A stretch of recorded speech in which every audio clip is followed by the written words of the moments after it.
Welcome again to another edition of Market Analysis for today, June 14th of 2024. I'm Giovanni Betancourt, analyst, trader, and educator with Vantage Markets, and this is a recording previous to the U.S. session open. Well, so another day, another week goes by, and it was an exciting week. So we've seen how the markets have been rallying all week long. The NASDAQ has been making new highs after new high. Now, we cannot expect for the markets to every single day move higher. Okay, we are in new territory. We have never been here before. So therefore, there is a moment for us to come in and take some cash off the table. So therefore, the markets are doing just that today. Yesterday, they kind of obviously move higher. That 19,800 was in the radar. We were close to it, but it quickly retreated from there. It kind of looks like a flattish day. They kind of closing in the green. Now today there was a small little move to the upside in the NASDAQ, but it has obviously quickly moving lower.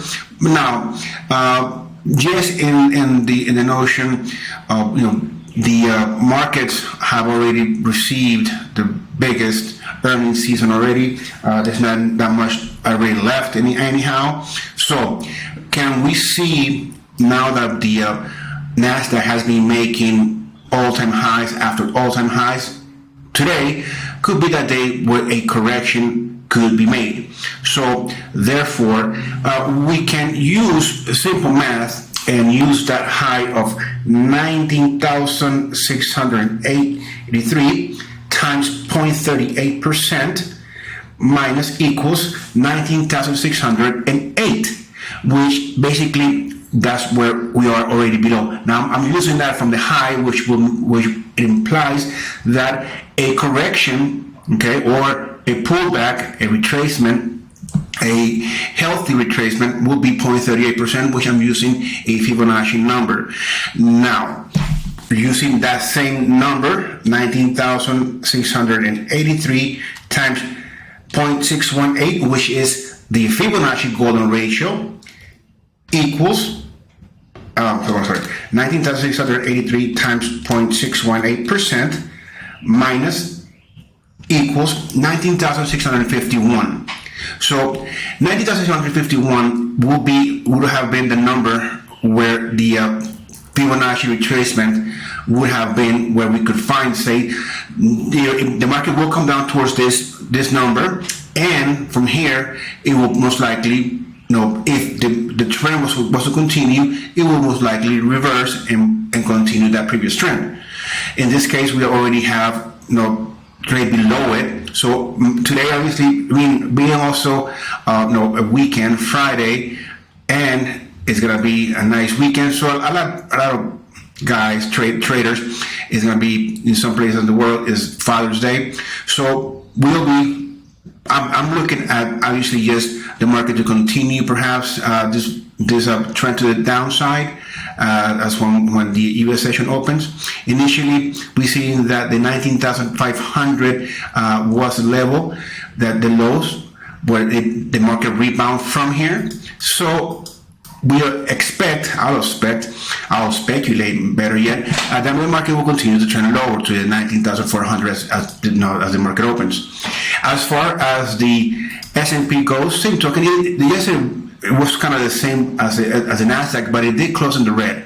So, speculate that we will continue to trend lower, that the market also came down to the 5,400 level and it rebounded from here. So let's see, at the open, it is going to continue to move lower and hit our support level.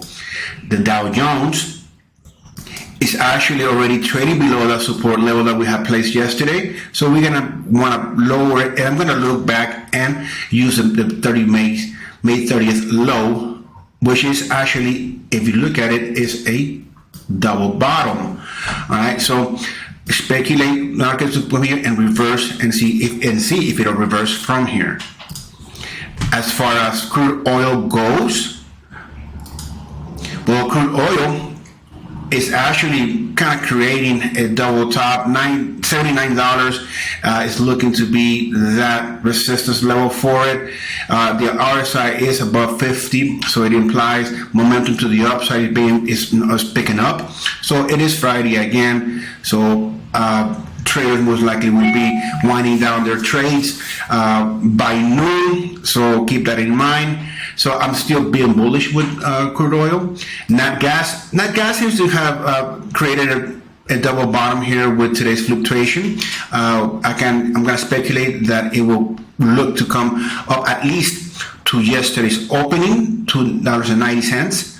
So I'm also being bullish, cautiously bullish with Nat Gas.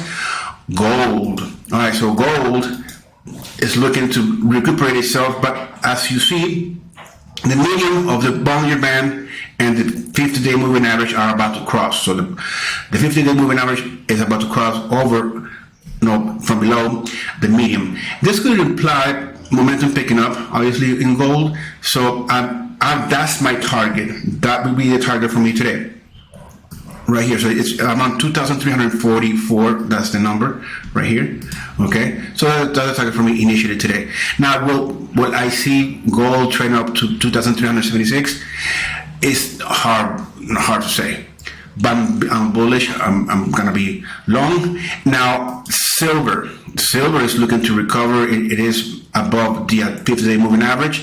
So at least I'm also thinking it'll come up to meet yesterday's opening around 29.70 or 65. Copper is the one that is in the pickle right now. Obviously doing lower highs and lower lows, basically entering into a downtrend. So $4.40 will be the target. Now it could also rebound from here, and again, $4.50 will be the target if it does. Bitcoin. Now, will Bitcoin is Bitcoin consolidating, or is Bitcoin looking to create a bear trap here? Obviously doing several days, one day of downward momentum, the next day big recovery, next day downward momentum. So will today follow suit, and we'll do a recovery. 68,000 seems to be a nice psychological round number for it, and it's basically around where it opened yesterday. So that's my target for today. Buying, cautiously buying. Euro. Okay, so Euro has broken the 107 scenario, so I'm going to bring it to 106.5, and I'm going to bring down my resistance to this double bottom created, which is basically what the market opened today.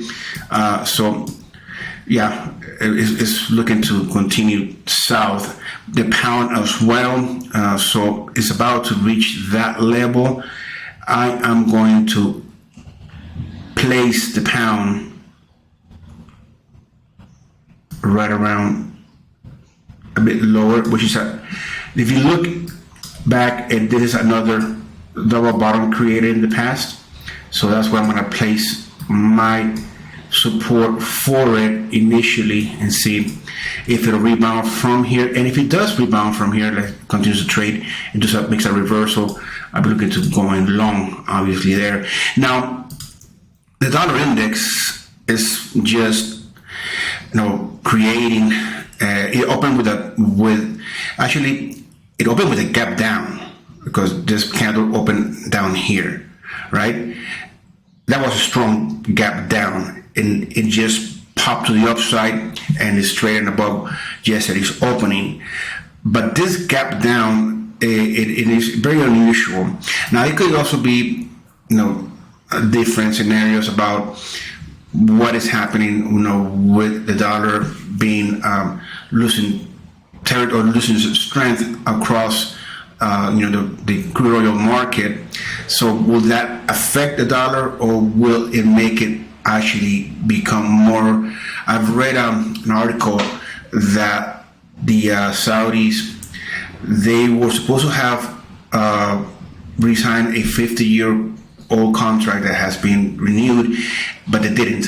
And where they said they will obviously be buying using the dollar as the currency, the petrodollar. But that's no longer the case. They're going to be buying crude oil besides the U.S. dollar, also in different currencies.